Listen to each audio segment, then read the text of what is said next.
Welcome to Brain Chat. I'm Dr. Mitzi Joy Williams, your board-certified neurologist and fellowship-trained multiple sclerosis specialist. My mission is to engage, educate, and empower those impacted by chronic neurologic conditions to become an active part of their healthcare team. Here on Brain Chat, we'll be discussing all things brain health, wellness, self-advocacy, and how to care for your loved ones who are impacted by chronic neurologic conditions.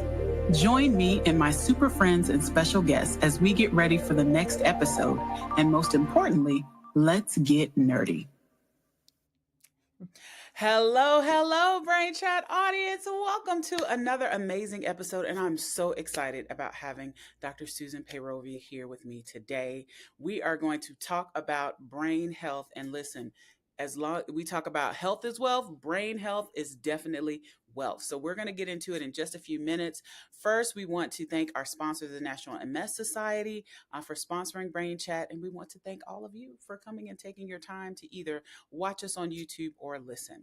So Dr. Susan Payrovi is an assistant clinical professor at Stanford University, and she has come on Brain Chat before, and we are so excited to have her back talking about brain health as it pertains not only to multiple sclerosis, but to everybody, because all of us need healthy brains. So tell us a little bit about yourself, Dr. Payrovi, and how you got interested in lifestyle medicine, functional medicine, and all of the things before we start talking specifically about brain health.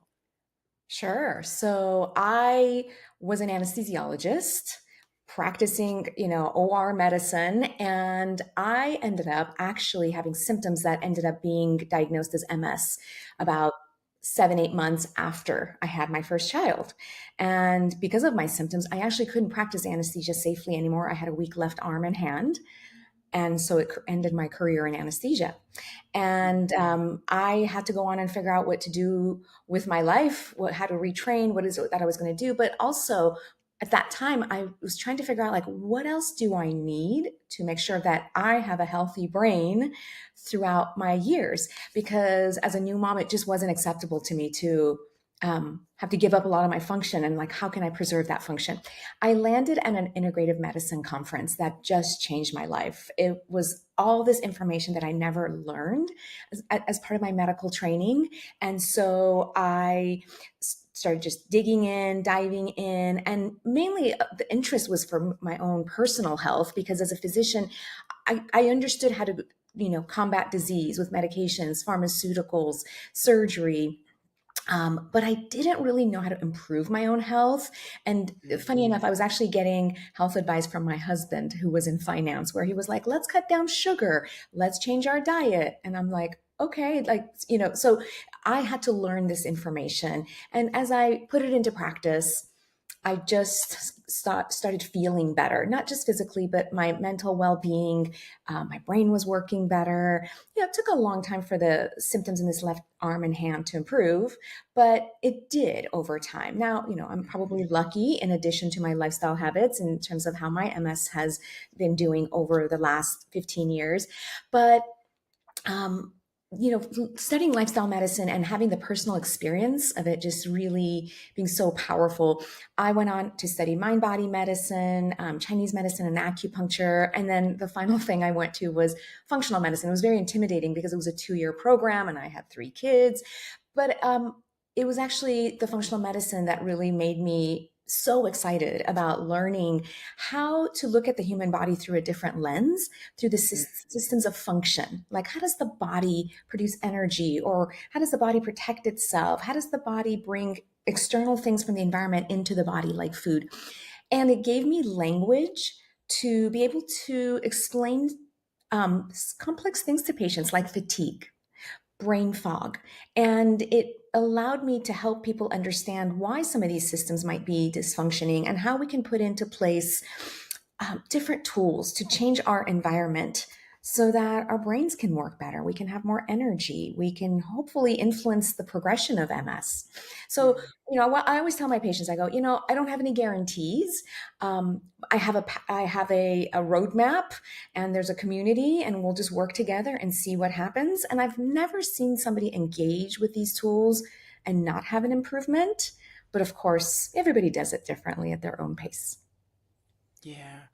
I love that, and that personal experience is so it just gives you a different lens in which you can look at and interact, and also to help your patient. Now obviously we don't experience everything that our patients go through, but I think that personal journey for you, you can tell the passion that you have and the experience that you have in lending that to your patients, I'm sure is extremely, extremely valuable. When I was thinking about this title of brain health, this, although it seems like it should be, a common part of our language, it really is kind of a fairly new concept. Often when we think about healthiness or being healthy, we think about cardiovascular health, we think about jogging and exercising, we think about lung health, maybe not smoking or not, participate, getting secondhand smoke or things like that. But when we think about brain health, I think that this really has come to the forefront primarily because of dementia. So lots of people are concerned about what's going to happen to my brain as I get older. How can I keep my brain healthy? But many of these principles really apply to MS and many other chronic conditions and really to the general population. So when you think of brain health, what does that mean? Yeah, that's a really good topic for us to kind of pick apart. So, with just aging, there is some normal loss of function at a certain rate. I mean, you can probably explain this better than me as a neurologist. And that would be normal as part of aging. Um, for some people, that process may be accelerated and there might be greater loss of function over the span of many years. And having a neurodegenerative condition contributes to that. And so, my goal as a functional medicine physician is to help people preserve brain function as much as possible so that Mhm. they can clearly think through a process, like even like paying your bills, right? There's multiple steps there that you have to do with executive functioning. Being able to, for example, concentrate, and maybe read a couple of pages in a book. Like that's getting harder and harder for people, especially with all the social media and like the Yeah. fast changing screens and information. Also, part of brain health, it's not just our abilities for thinking, but it's also our emotions and mental well being. So, feeling anxious, low mood, and other mood related conditions are also part of brain health. And my goal as a functional medicine physician is like, what can we put into place to support the brain to slow down that progression so that in this person's later years, they can have as much function as possible, which actually means more independence and better quality of life. And so, I don't know, does that answer the question of what brain health Absolutely. is? Is there Absolutely anything else right. you'd I add think to that? Yeah. Yeah, I think so. I think the goal is for everyone, we want everyone to have the equal opportunity to flourish, right? And when we think about brain health, certainly there is the brain as an organ. The brain is my favorite part of the body, hence I'm the nerdy neurologist, right? But we think about the brain as an organ and we want it to be healthy and functioning properly, just like we want our kidneys working properly or we want our liver working properly.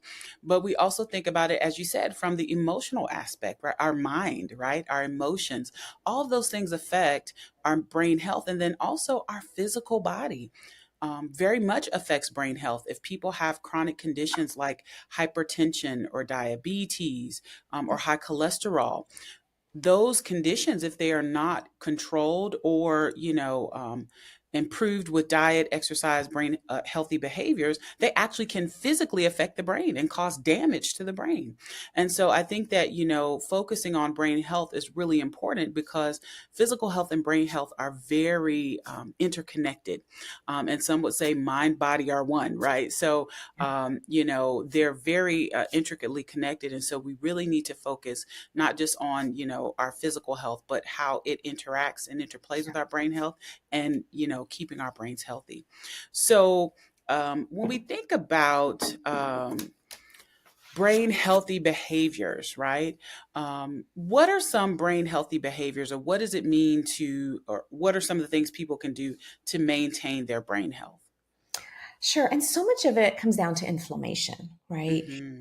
And you can have inflammation in the body, in the central nervous system. And We have like tools like supplements and medications to lower inflammation, but just feel like they don't quite do it because, for example, steroids can lower inflammation, but to a great degree where now you have a lot of side effects. So that's not really a solution to inflammation in the body. There are lots of supplements on the market too to lower inflammation. But again, like, are they really getting into the central nervous system and really having this broad effect? They don't, in my experience of using supplements with thousands and thousands of patients. What does get into the central nervous system to help the brain is healthy lifestyle behaviors because Mm-hmm. your body is just wired that way. Mm-hmm. And there's so many things that you could do. And this could look so different for each single person.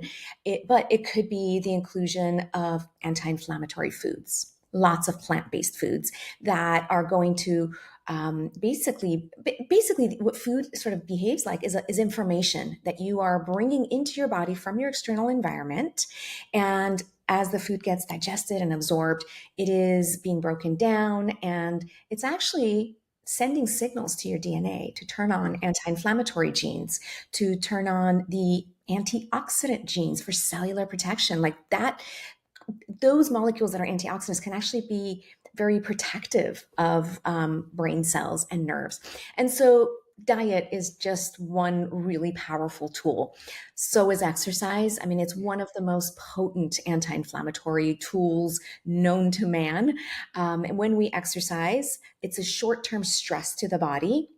We call these like hormetic stresses, short-term stress where your biological systems have to sort of get shaken up and they have to rev up.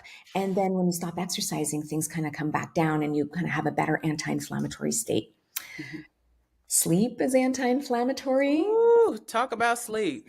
Oh my God. Sleep, I am obsessed with sleep. I think, especially as I get older, one way you can kind of tell your brain is different Mm-hmm. is that if you can go out and party when you're in your 20s and 30s and go to bed at 4 in the morning, or you and I did medical residency and training. We worked, 36-hour shifts without sleep. We were able to do that in our 30s, but Mm-hmm. now, no No, way. ma'am. This is a No different way. brain. Mm-mm.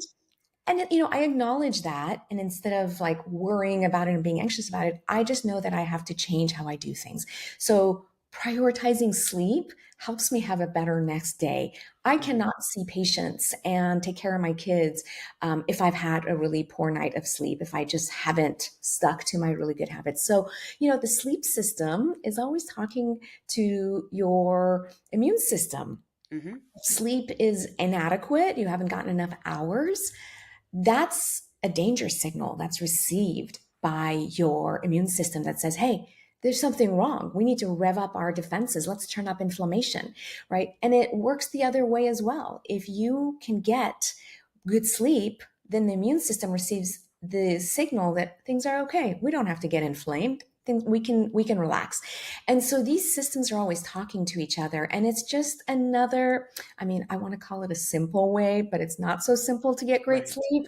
Right. But it's a way to actually lower inflammation in the brain. Mood improves. It's actually one of the best mood stabilizers. I mean, Mm-hmm. how do you feel after a night that you haven't had good Oh sleep? my gosh, so crummy. Difficulty functioning. I'm going to get in the coffee and then I'm crashing after the coffee wears off. I think we cannot overemphasize the importance of sleep. And something that I've become really interested in is the glymphatic system, which helps clean up all of the debris, and junk that accumulates in our brain throughout the day. And it works when we're sleeping. We need at least six Yeah. to 7 hours of sleep for that to work. And so it baffles me sometimes when people come in, they're like, Dr. Mitzi, I'm so tired. I don't feel good. And I'm like, how many hours of sleep are you getting? They're like, 3. And I'm like, what? How can you function? They're like, well, I've been like this since I was 20. I was like, but you're not 20 anymore. And you Right. just can't function the same way, right? Those things, you can't function the same way in your 20s, in your 40s. It doesn't work like that. And so, oftentimes, when people are having issues with their cognition, not being able to think clearly, I often tell them sometimes a part of that may be your chronic disease, like your MS. But when you add, poor sleep habits on top of that, and you add other symptoms or other issues on top of that, it becomes this big of a problem, a huge problem that interferes with your daily function. Whereas the part that's from your chronic disease could be very small, and we could be able to control that or keep that, stable with lifestyle modification. And so, the sleep is essential. I actually get excited about going to bed. I'm like, is it time to go Me to bed too. yet? Like, oh my God, like, can You I know, lay down? yes. I mean, I have my kids are a little bit older than yours, Uh-huh. but at 7 o'clock, me and my husband are looking at each other like, is it too early? Can we go to bed now? I'm like an 8 o'clock kind of person Yeah. Yeah. because I love it. I have my whole sleep routine and all the things Hmm. I do. And it just feels so good Yeah. to be in bed and rest my body and rest my brain. And, I want to get back to something you just said. You were talking about the Yeah. lymphatics and cleaning up the brain and how that happens so much more efficiently at night. Hmm. So true. I mean, if you want better brain health, prioritizing sleep allows there to be enough time for these detox pathways to work. And a lot of just ordinary man made compounds get into our bodies, into the brain.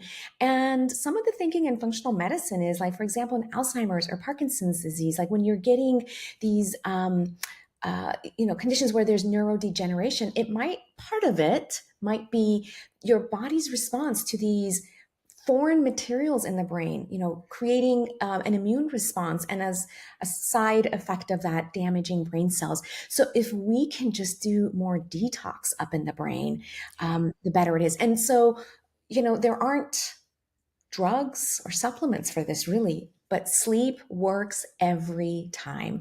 And so I just tell my patients, if you want a healthy brain well into your later years, you got to sleep Hmm. and you got to exercise. Those You are the two gotta things. exercise.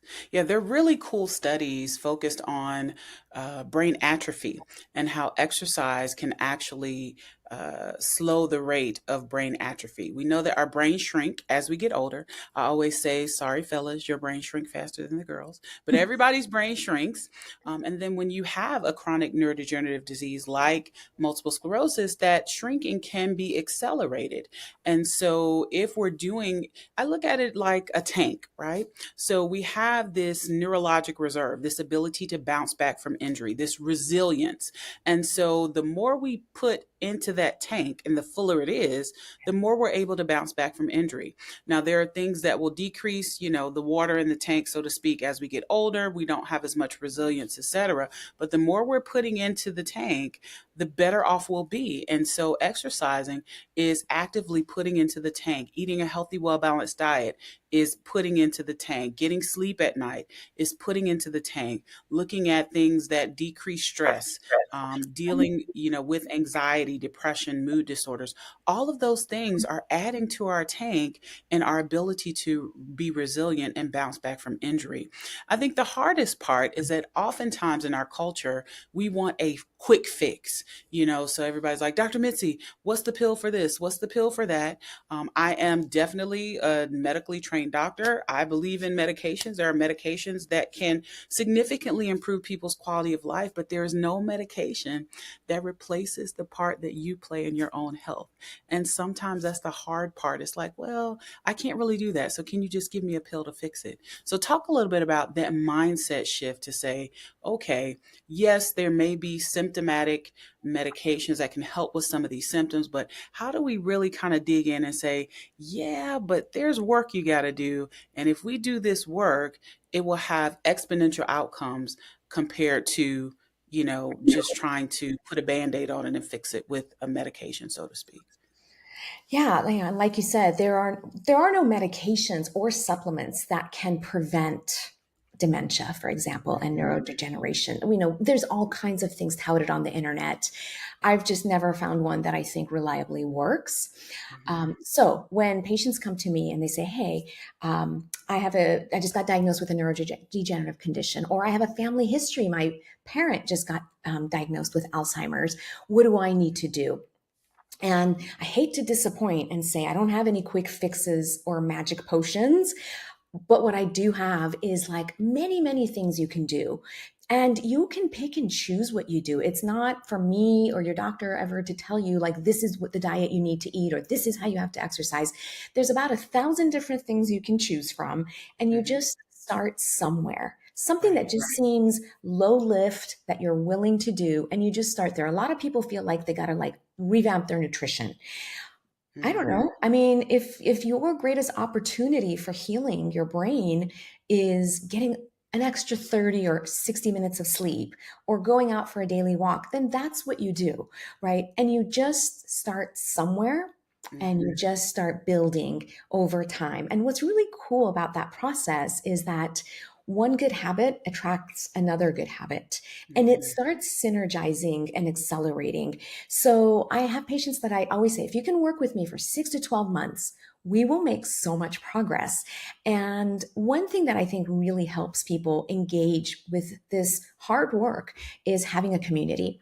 Mm, Really hard to do this work on your own. And I put my patients in groups, and each week we come back and talk about what did you do last week? And people share what they did. And it gives other people lots of ideas that they too can be doing. So there's a lot of healing in community. Nobody really heals efficiently or fast enough, I think, working in isolation. hmm. And it's just sort of believing in this process that your brain and body are wired in such a way that we can tap into those good pathways using diet and lifestyle. And it works every time. How much it works for each person is different, right? Right. Based on their medical conditions, how severe their symptoms are, and how much they can do. You know, there's a lot of people that I work with that have fatigue or chronic fatigue syndrome, and their reserve is limited. But Hmm. there's even things those people can do. And Hmm. so there's always a way. It's just so important to have belief Yeah. in the power of your body to heal itself. Now, by Hmm. healing, I'm not talking about curing, but I'm saying like moving to a higher state of health. And one thing I find that I think makes things really complicated for patients is, you know, they're going to the internet for Hmm. information. And can't you pretty much find evidence for anything on the internet, you know? Absolutely. Absolutely. Yes. Anything. Yeah, so then it becomes really confusing, and they're trying this supplement and that supplement, they're buying this program or this device. And I just feel like it creates a lot of confusion, and they're wasting their time and effort on finding the right information. So there Hmm. are lots of practitioners out there who do integrative and functional medicine that can be really helpful to give you the right information, and then your job is to implement it and figure out how it fits into your life. Yeah. So I love so many things that you said. I love the part about starting somewhere because sometimes it seems such a huge task to renovate your life and start everything over from scratch and start eating only vegetables and, stop eating honey buns or bonbons or whatever it is that. Yeah. And so I like the thought of starting somewhere, imperfect action, right? But some type of action. And then action begets more action and healthy habits beget more healthy habits. I also like what you said about community. Having a group of people who are focused on that same goal, I think, is also extremely important, whether it is in a formal setting like a medical doctor's office, whether it is in, your Facebook group of healthy doctors or healthy friends or, whoever, I'm in a bike riding group, I'm in a running group, whatever that community is, that's extremely important. And having that support of whoever your care partners are, your family members, your friends, your loved one, having someone around you who is like, okay, they're not going to beat you up, but they're going to remind you that this is what you said you wanted to do and try to help you stick to some of those things and help you make that progress that you want to make. So I think all those things are so, so key. When we think about, the other key piece, so we talked a little bit about diet. We could probably do a whole show about diet by itself. Um, Mhm. but let's talk about mental health and stress. This to me is an issue that's extremely overlooked. We talk a lot about mental health. I think that the words depression and anxiety for some people are triggers. They're like, I'm not depressed, I'm stressed. I'm not anxious, I'm stressed. Let's talk for a minute about how that affects brain health? Yeah, stress will do you in. I mean, if there's one lifestyle habit, if I could wave a wand and make it go away for people and their health would be better, it's the stress piece.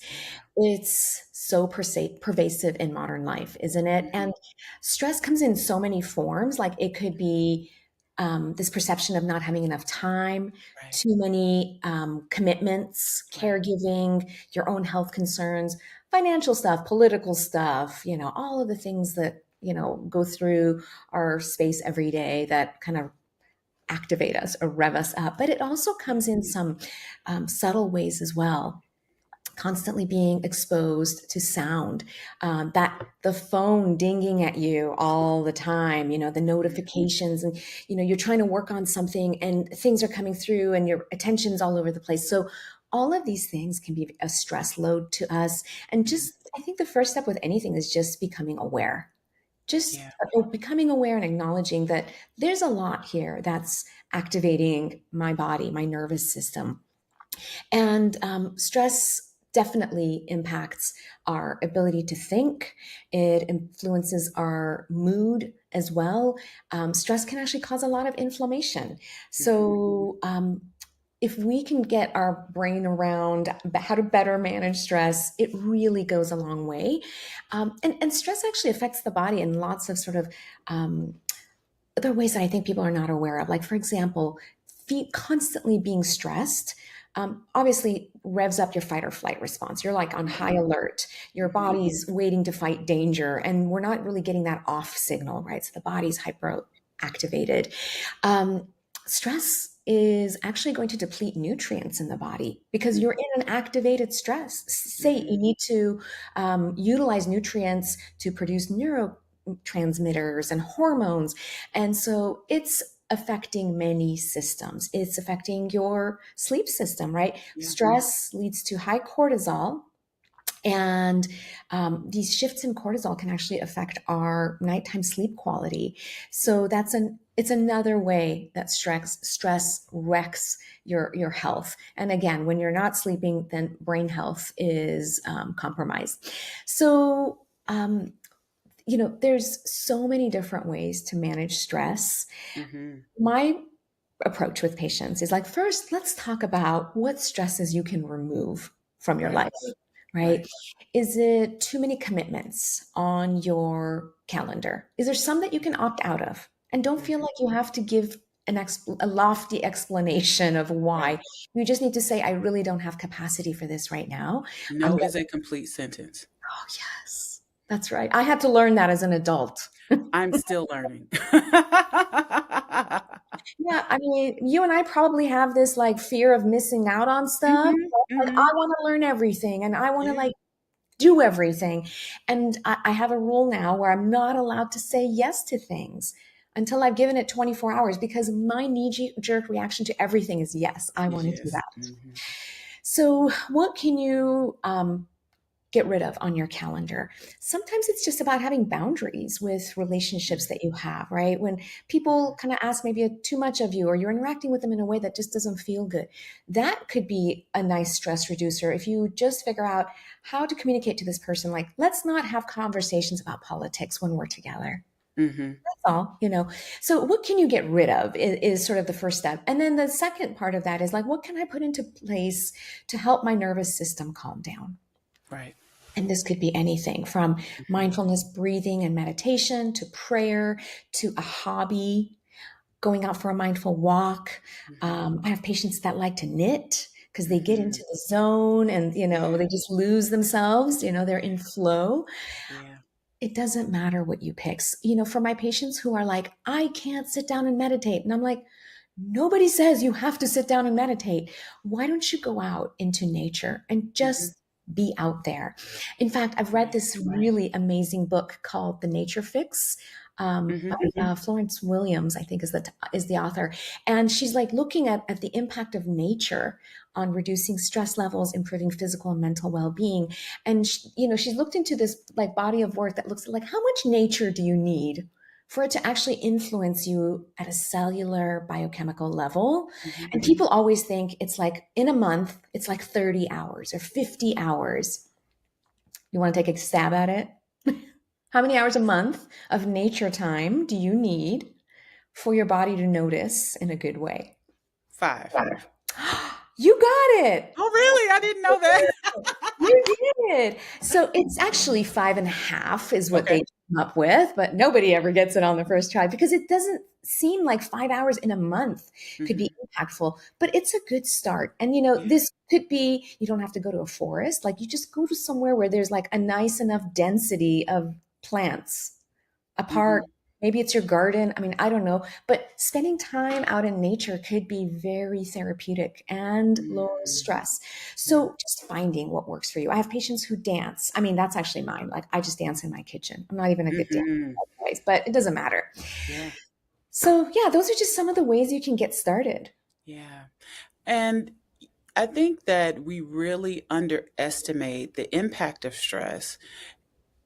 And the other thing, that I was thinking about when you were talking about reasons that people are stressed, one of the big ones that many of my patients have is fear, right? So, fear of what will happen, fear of things that may never happen, right? But seeing that worst case scenario, of someone who may be very, very disabled and automatically thinking that they will be, that will be their fate, and so a lot of them struggle with fear of what's going to happen when I wake up tomorrow, what's going to happen next week.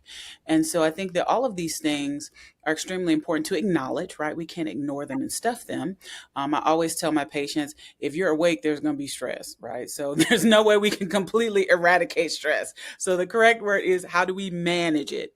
And I wholeheartedly agree with everything that you've said. The additional thing I would think about is thinking about what you are taking in, right? What you are looking at, what you are watching, what you are listening to, because sometimes those things perpetuate your stress, right? So when we talk about fear, a lot of times if you go on the internet and you look at different,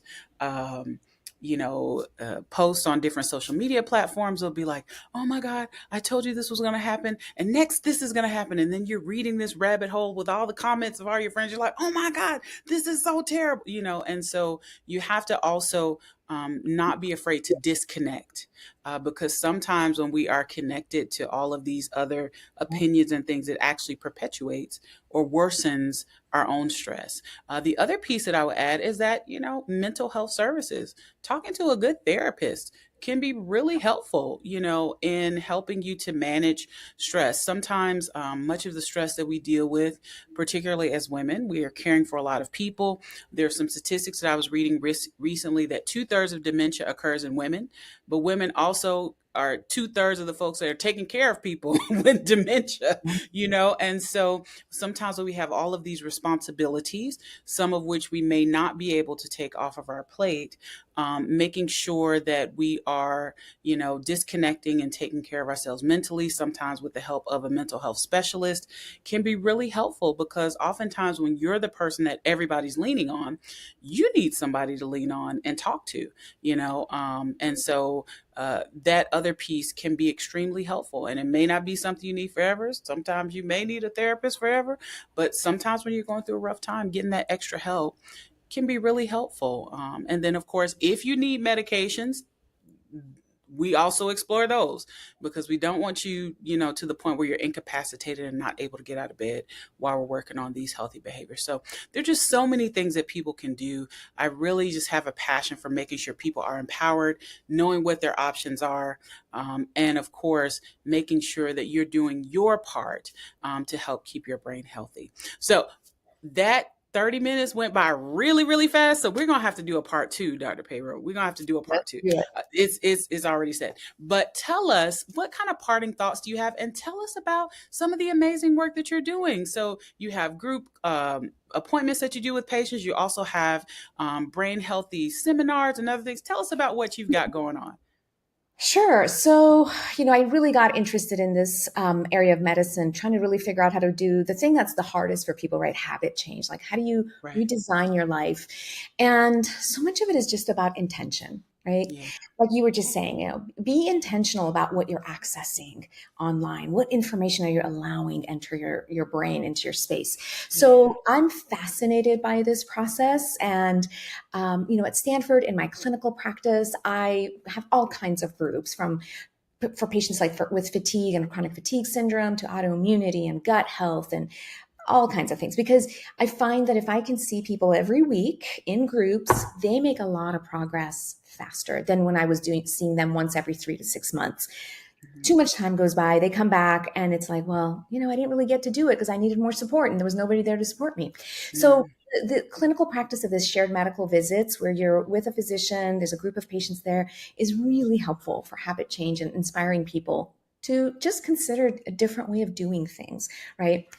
And then, having my own diagnosis of MS, I'm obviously really interested in better understanding MS and what I can do to improve my health. So, and what I've learned, I've put it into a program that I call True Medicine, and it's really founded in lifestyle and protocols that help, like, improve gut health or to help your liver do more detox. So, that's a wellness program. It's not part of my clinical practice, and I see all kinds of patients in my clinical practice, and I'm sort of I'm just expanding the True Medicine program just into my own website now. That's just under my name, drsusanpayrovi.com, and just trying to really get this information to other people because it Mhm. is so important.